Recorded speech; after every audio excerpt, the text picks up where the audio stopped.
What's up, YouTubers? PokeJediTrek's here. So today I got another fantastic cooking video for you today. Today I'm going to show you how to make nachos. So before we start going over the ingredients, yesterday was Super Bowl Sunday and I tried nachos for the first time and I learned to like them. So I'm going to show you how to make them. So let's go over the ingredients. Alright, so to make nachos, you only need two ingredients. You need tortilla chips, and you need some cheese, preferably cheddar cheese. Now, before we continue, I must also let you know that you have the option of using a microwave, toaster, or conventional oven.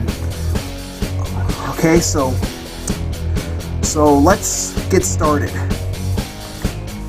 Now I'm going to show you how to. Now for this one, I'm going to show you how to make it in a conventional oven. So first, preheat your oven to about 375 degrees. All right. So the next step is to open up your bag of chips and start laying them down on a baking sheet.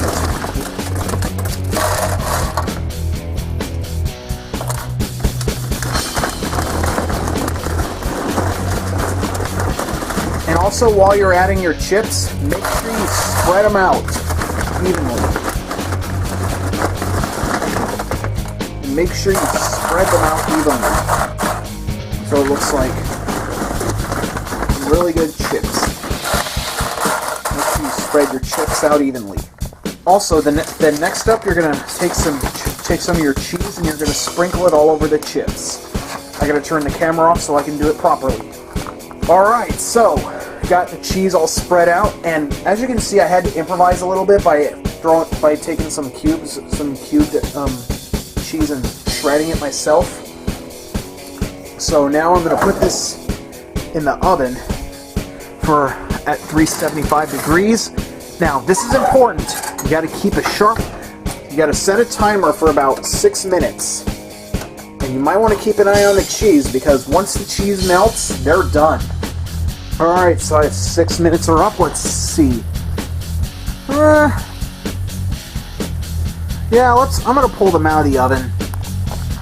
Alright, so I just pulled these out of the oven, and the oven is turned off. Now, be warned, your nachos are going to be hot, so please be careful. You could get a mouthful of blisters if you eat it as it is after it just came out of the oven. Alright, so these are how your nachos. Not the best, but make sure if it's all gooey and cheesy, meaning it's ready. So I'm gonna sample some nachos, see how they turned out.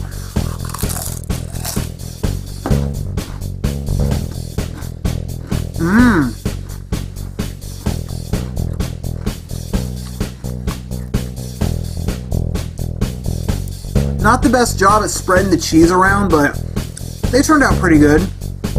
So that's how to make nachos. And before I close out the video, I have two things I want to say to you.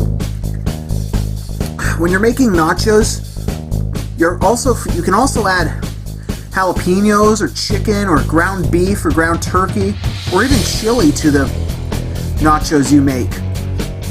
So yeah, it's up to you. I'm just gonna do it just cheese only. Also, my birthday is this Thursday, February 8th, so if you have any birthday videos for me you plan on making, make sure you have them done by February 8th and uploaded on that day as well. And for those of you how old I'm turning 22. Okay, so that's how to make nachos. So thanks for tuning in, and I hope to see you next time.